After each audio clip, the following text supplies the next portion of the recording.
Good morning, good afternoon, good evening, everybody. Welcome to another installment of ISV Connect Live. It's an honor to have the Blue Horseshoe, part of Accenture team, on the phone with me, Mike and Tracy. But before we make introductions to them, let me do a quick lay of the land of the event that we typically do every Monday at 8 o'clock West Coast time. So this is an event where we try to showcase our great Microsoft Dynamics partner ecosystem, particularly our global partners, and strategic ones, specifically like Blue Horseshoe, who's also an inner circle partner. And inner circle means they're just like the cream of the crop of our ISVs that work very closely with the Microsoft team. So during this event, we'd love to hear where you're watching from. So in the LinkedIn window, feel free to just type in. Maybe you're watching from the Indianapolis area where Mike and Tracy are doing this from. Maybe you're watching it from Seattle, where I'm doing it from, or you're around the world, whether you're in Europe, you're in Canada, maybe you're staying up late in Asia. We'd love to hear where you're watching from, so feel free to put that in the window. Also, during the conversation, if there's something resonating with you, feel free to utilize one of the icons below, whether it be like, support, celebrate, etc., because that also gives us indication that the content is resonating. So without further ado, let me introduce Mike and Tracy from, again, Blue Horseshoe, part of Accenture, to, again, describe who they are. And then the one question that, as many of you who may watch these on a consistent basis, I do ask the question to both Mike and Tracy. What is one thing not on their LinkedIn profile they're open to sharing? So Mike, why don't we start with you? Welcome. Good morning. Thanks for joining. Give us a little bit of your background. What do you do at Blue Horseshoe? And one thing not on your LinkedIn profile, and Tracy would do the same thing. Absolutely. Yeah. So I'm the director of marketing here at Blue Horseshoe. So really, kind of oversee our outreach to the market, whether it's taking our products to market or working with customers. And then kind of the second leg is really our relationship with Microsoft. So me and several other directors here in the company really have led our Microsoft relationship. So really working in understanding where Microsoft is going with their platform, but also how we can kind of expand both of our areas of input to customers and to the market. So a couple of the thing I would say about myself that's not in LinkedIn profile would be I have 3 teenage daughters, which, I make the joke, you keep thinking the stage of parenting is the toughest that you've gotten to, but I would say that 3 teenagers in the age of 15 to 19 has been my largest parenting challenge, which is not on my LinkedIn profile. Well, I could relate to that, Mike. I don't have 3. I have 2. I have 2 daughters ranging from 11 and 14. And so I'm getting on that cusp as you've experienced with being a teenager, driving, high school, all that stuff. And I'm sure your oldest daughter, if she's going to college, you've already started that experience that I'm like, oh my gosh, it's going to happen in a blink of an eye. Oh, for sure. It goes fast. And I think just also social media, the pandemic, there's all kinds of factors that are, different from when we were younger or the things that we understood. So, but definitely driving and letting them leave the house in a car, is always a scary proposition. Yeah, I can imagine that. I'll have to get some tips from you once my oldest daughter starts to get her. Cover your eyes and ears is all. Yeah, cover your eyes and ears is the one thing I can say. That's right. Well, Tracy, welcome. Same thing to you. Give us a little bit of your background. What do you specifically do at Blue Horseshoe? Right. And then, of course, what's one thing not on your LinkedIn profile? Yeah. Well, thanks for inviting us. A pleasure to be here today. So my role here for the majority of my career has been software, enterprise software. And so I joined Blue Horseshoe just a year ago to help with the go-to-market strategy and the sales effort around our supply chain cloud ISV solutions. That's great, Tracy. So similar to Mike, maybe you have the same. Well, it's funny. I wasn't actually going to use that, but since we're on that theme, I have one of each, and they're both teenagers, and they're both in college, and I can't decide which one's the bigger challenge. One boy, one girl. The boy's older. He's got his own set of challenges, but both great kids and both doing well in school and proud of them both. So yeah, it's definitely a time consuming and rewarding effort for sure. Yeah, no, that's great, Tracy. Yeah, and you never know if they follow your father's footsteps or their parents' footsteps, where maybe one day they'll work at Blue Horseshoe or do something in the software technology space, which is something that Yeah. I'll pay attention to. Is like, I wonder if my daughters will say, "Yeah, Dad, I'd love to work at Microsoft or some technology company," which would be I actually made them both promise that they will never go into sales. okay. That's great. And so before we get to the next question, quick shout out. Thanks, John, thanks for those who are watching. If you'd like to kind of do a shout out, if you have any questions during the conversation, feel free to put it in the window. So thanks, John. Just pretty close to you from in Cincinnati, Ohio, pretty close to Indianapolis or Indiana. So thanks, John, for watching. So let's go to just opening it up for those who don't know who Blue Horseshoe is, and of course the recent acquisition and now being Blue Horseshoe being part of Accenture. Mike and Tracy, give a little bit of context to the impact that your organization provides to organizations around their supply chain, around warehousing, logistics, because that's the sweet spot in what you guys do. Get a little background of the outcomes that you guys drive with end customers. Yeah, so I'd say one of the things that we've always focused on is really serving at an industry level as far as solutioning goes. So we've been big proponents of the Microsoft platform all the way back to AX4, on the ERP side. So I like to say, so if we look back 6-8 years ago, Blue Horseshoe really was an ERP and a supply chain implementation partner. Mm-hmm. So we did enterprise level implementations. We've always had supply chain as part of our DNA. So we've always really written software to fill the white space in the Microsoft, really call it the Microsoft enterprise or business application space today. And so that software really is to help customize those solutions to deliver at the industry level. So, we stay really focused through our products and our implementation expertise on anybody. I like to say anybody that's really storing, moving, has any kind of supply chain or inventory management issues. That goes from retailers to transportation companies to distribution companies to manufacturers. So really some people in those spaces is where we speak their language, they speak our language. And so, as over the last 20 years, we've really found that foothold in being successful delivering those industry specific solutions, whether it's through just an implementation or through our supply chain cloud product that Tracy oversees.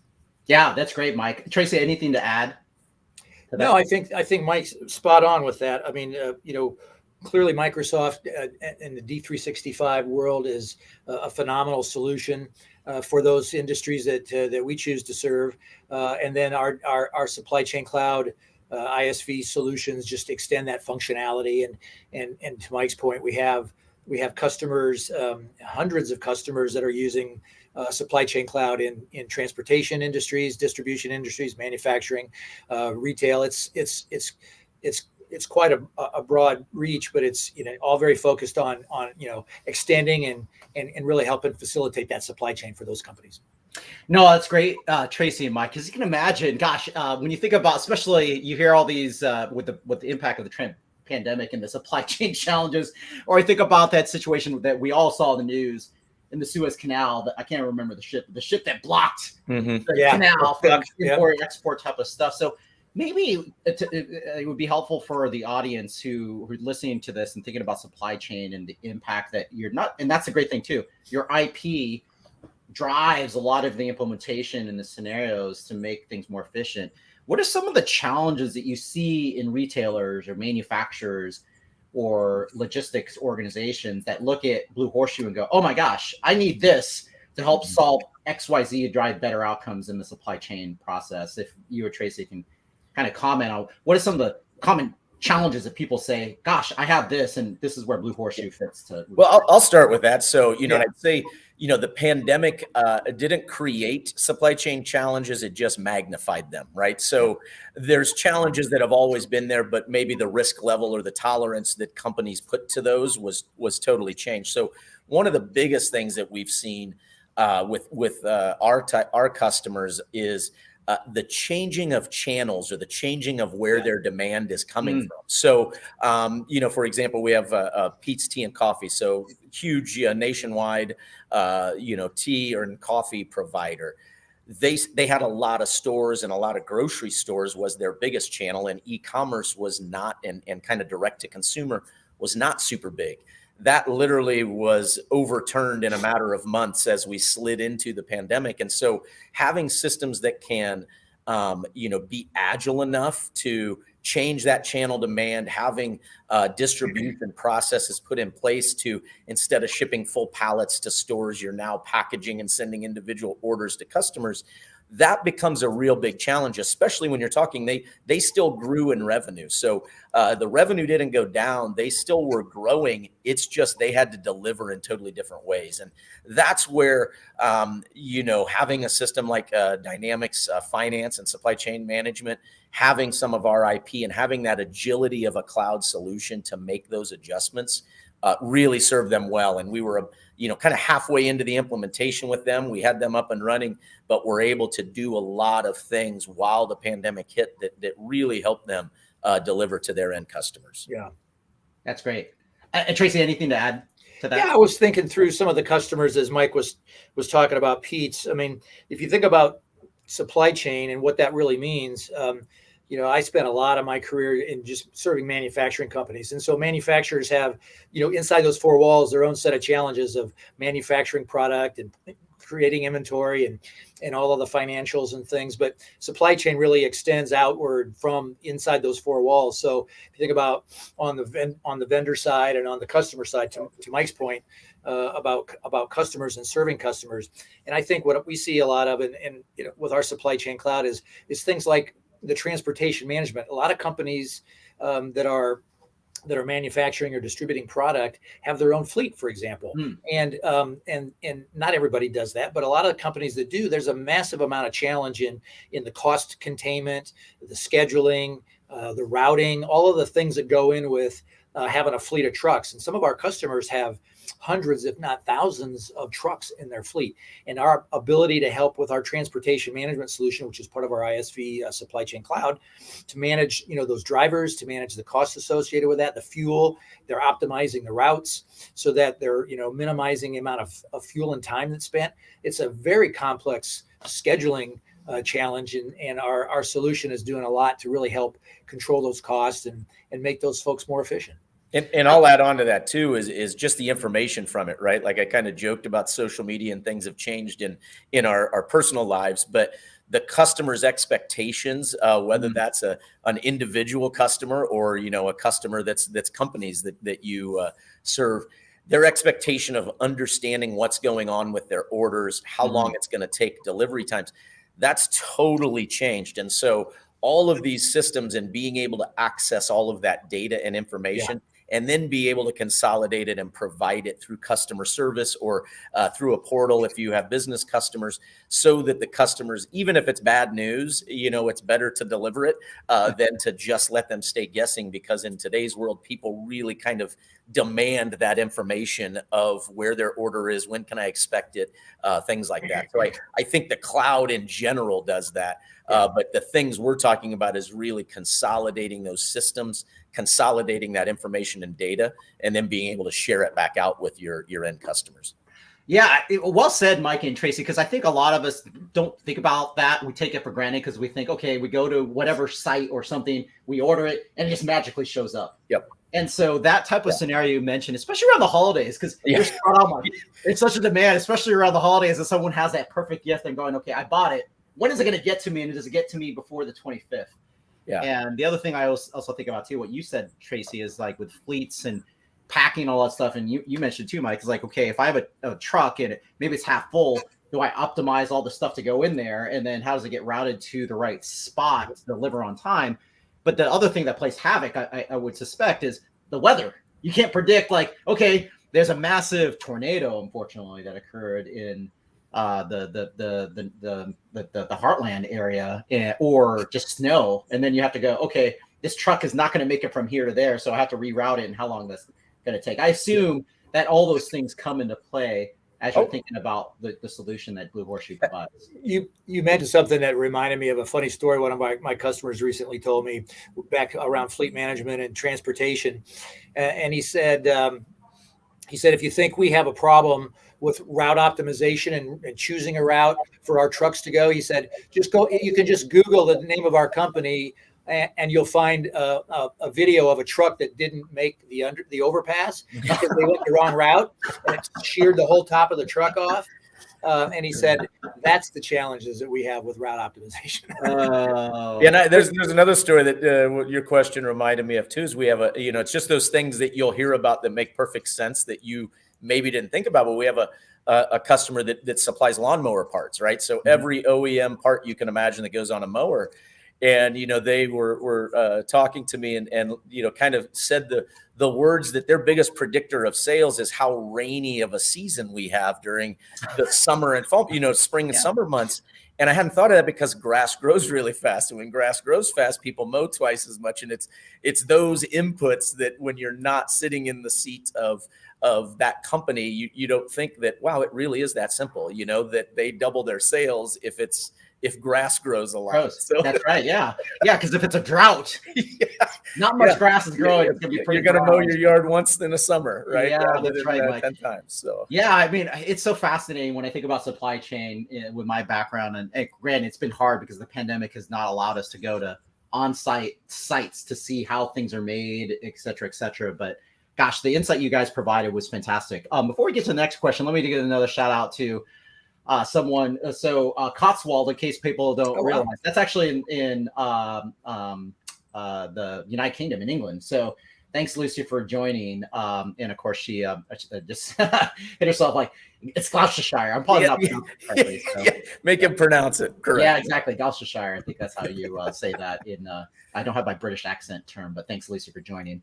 So let's talk about Mike and Tracy. Of course, granted, I've just recently gotten to know your organization super well just because of the role I play now in leading the global ISV business. But even before that, I've always been exposed to what you guys have been doing in the Microsoft ecosystem. Because as you mentioned and briefly talked about, Mike, like the partnership that we've had with Blue Horseshoe has been years. Yes. So, to your point, like when you mentioned AX4, I'm like, AX4. Oh my gosh, aging myself because I was part of granted, my focus has always traditionally been on the CRM side, 3.0 days, and there are people that have been at the very beginning. So talk about the ecosystem, like Blue Horseshoe being part of Microsoft, and what are some of the things as partners and other people are listening to this? What are some of the things that you found to be beneficial in just this ongoing partnership that we've had together? Yeah, absolutely. I mean, I would start off just saying, like just the growth and the maturity of the ecosystem. So, we started even before we were doing official products, we were writing products that really we leveraged the layers of AX, right? AX was developed in the layer code, which at the time was awesome, because it allowed us to really bring our supply chain expertise to bear.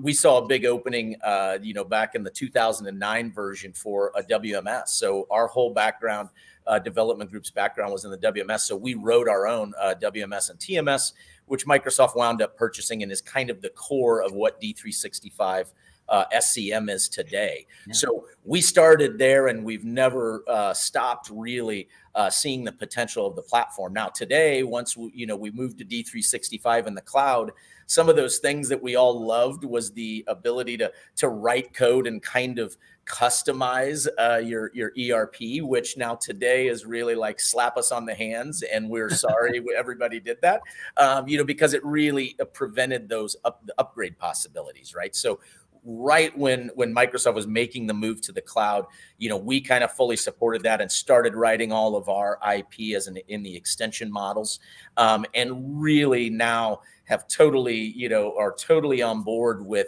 that ability for our customers to stay up to date, to be able to leverage new technology, and to be able to keep moving their businesses forward, which I think is kind of groundbreaking. If you were we were in the space that seemed like it took forever, but now that you look back, it really didn't. It just felt like it. I remember cloud first, the cloud first discussions from Microsoft, and for a while it was like, I don't know if that's real or not, but today, we can see how quickly the cloud allows all of us to code. Microsoft's, ability to release new software, and then our ability to add on to it and make it better, or extend it further into industry, I think is just phenomenal. And I think that kind of partnership back and forth where we both are bought into that story. And like I said, once we got here, it's gone really fast here the last, 4+ years. But it's really amazing. And we've, love to be part of it. We got on AppSource right at the very beginning. One of the early partners that I think we had 5 AppSource listings when a lot of people were wondering if they were going to list there. And I think the maturity of that has come along where that's a great place for us to be found by Microsoft employees as well as customers that are going out into the ecosystem, understand they might be installing this enterprise software, but looking for what else is out there. And I think it couldn't have been a better ride so far. And, I think there's great things to come, even with business applications expanding, way beyond just ERP, into the CRM, into Power Apps and even Azure. We used Azure Synapse and data all the time, which in the past wasn't that big of a focus for us. So it's been great. And I think for customers, it's just an unbelievable platform that keeps growing. Yeah. Thanks, Mike. Anything to add to that, Tracy? Well, nothing to add to Mike's specific point, but one of the things I did want to touch on was when we talk about Microsoft and the Microsoft Partner Network. I mean, one of my primary objectives is expanding our supply chain cloud footprint, if you will, through existing partners. Mm-hmm. So we work a lot with other ISVs. I could rattle off the names, but a lot of our activity are those ISVs reaching out to us and saying, hey, we've got a client who's doing such and such. We know that one of your supply chain cloud modules would be a perfect fit, whether it's ship or whether it's order, all the different ones that we have. And so a lot of our activity is through Microsoft, the partner network itself, and also our friends at Microsoft Consulting Services. We do a lot of work with MCS, and I've got a very exciting project ongoing right now, which we're just about ready to finalize, hopefully before the end of the year. I love hearing that, Tracy, with my selling background. I love hearing that before the end of the calendar year. That's yep. So, we love working with Microsoft Consulting Services, love working with all of the different partners. We have great relationships with all of them. And it's in my background, I was not a part of the Microsoft ecosystem. I was selling enterprise software, but competitively. And, I've just really enjoyed learning about and getting to know the Microsoft network and the Microsoft partners that we work with. Yeah, well said, Tracy and Mike, because I can imagine just back in the day, or going back to your topic of the upgrades and all that stuff, wow, what has the cloud changed and transformation?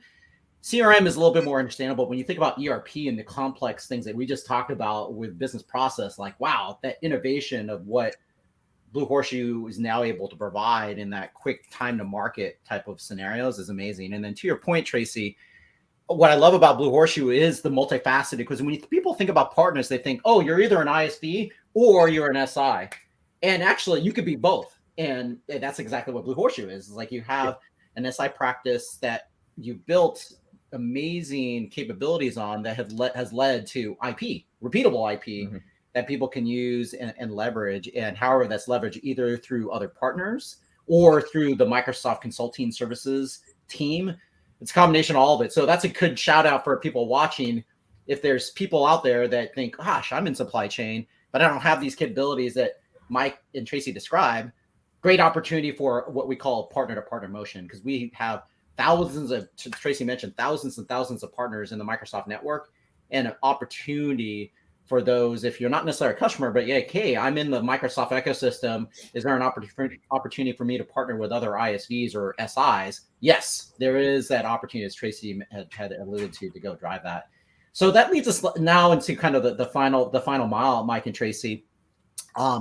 Give us a sense for how do people learn more? Because there are those different constituents. You have potential customers, buyers, like you said, like the industries you serve. If you're a retailer, if you're manufacturing, or you have just something that relates to logistics, transportation, supply chain stuff. How do people learn more? And then we can also talk about the partner side, and then, of course, the Microsoft contact side too, the Microsoft employees who come across this in their own end customers that they're talking to. Absolutely. Yeah. Anybody can reach out to us. So our website's bhsolutions.com. And then we set up a link here, bhsolutions.com/LinkedIn-live. So if you go there, you'll get on a landing page where there's videos of our different IPs, so you can go through those. You don't have to give us your name or anything. If you want to connect, either want to talk more, want us to reach back out to you, there's a form on there.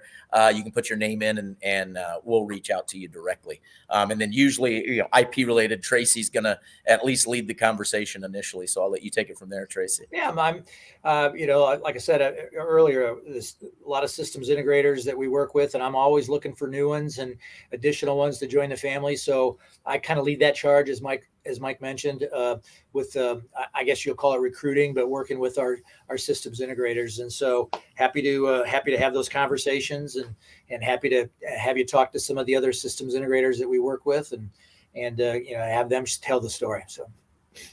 That's great. So anything before we do have a nice video. It's about a minute long that gives a example scenario of some of the things that Mike and Tracy referred to. But before we get to that, any last minute comments, Mike and Tracy, before we close out the conversation? Only thing I'd say is, we always recommend this to anybody, really even looking at the Microsoft platform. If you're doing, kind of heavy supply chain related work, just let us know about the project. Reach out to us, whether you want us to just only offer ISV or to take a look, because with our vast background of helping write the supply chain management module, there's, things along the way you can do to make your life easier if you plan on leveraging certain pieces of the platform later on. And then also, obviously, to be able to help provide any of those areas where we've written the software. You don't have to, kind of rebuild the engine, if you will. So just kind of, reach out if you're comfortable, and let us know about the project, because we have lots of experts, Tracy, a lot of people on our solution engineering team that can really help guide some of the decisions you might want to make, whether we're your partner going forward or not. Just some of those decisions and areas that you should think about if you're going to leverage all of the power of the supply chain management module and or additional IP. Love it. Love it, Mike. Anything from your side, Tracy? Yeah, actually, one of the things that we didn't even touch on, Mike, and it is an area of expertise that we bring that a lot of people aren't aware of, is we have an entire systems design group that does warehouse layouts, the physical design, the conveyor systems, the data collection devices, the printers. We're a partner with Zebra. So we do a lot of physical warehouse design and layout work as well, and have an entire engineering team dedicated to doing that. So we do a lot of interesting projects outside of the software space. So I love it, Tracy. Yeah, gosh, somewhat of a cool job. Imagine taking a big warehouse and saying, okay, what would you want to do with it? And then putting all the things together. And we joke, being in supply chain, obviously it's always been important, but it's become sexy in the last year and a half. So everybody, thinks that it's great, but it's 20 years in the making, right? Yeah, that's right. That's right. Yeah, no longer you see all these employees off dating myself. I mean, granted, as a kid, I watched the Lucy show, and I remember the conveyor belt where all the candy that they're trying to wrap and put together, put in their mouth, etc. Start eating it all. Yeah, eating it all. So anyway, Mike and Tracy, thank you so much. Truly, truly appreciate you guys making time, especially around the holiday season on a Monday, to talk about the great outcomes that Blue Horseshoe delivers, and again, the partnership that Blue Horseshoe has foundationally had with Microsoft for so many years. And again, truly appreciate it. Thanks again, everyone, for watching the show. Again, we do this every Monday. Next week, we actually have a financial services ISV called Backbase that's going to be joining us. But again, happy holidays, everyone. Thank you for making the time. Thanks again, Mike and Tracy. Thank you, Brian. And if you just want to hang on for everyone watching this minute-long video, we'll run it now. Take care, everybody. Thanks, guys. Yeah. Bye. The Blue Horseshoe Supply Chain Cloud transforms your business by connecting physical assets with digital intelligence. The Supply Chain Cloud is your direct connection between Microsoft Dynamics 365 and critical logistics functions that will improve your customer experience. These include rate shopping, accurate order packing, as well as shipment tracking. Easily connect Dynamics 365 with the top parcel carriers. Then you'll get real-time access to delivery dates, shipping costs, and all other options offered by the carrier. After selecting the delivery method, quickly print carrier-compliant labels and access shipping documents. All data is sent back to Dynamics 365 and immediately available to your customers and business users. Add advanced supply chain capabilities to Microsoft Dynamics 365 with the Blue Horseshoe Supply Chain Cloud.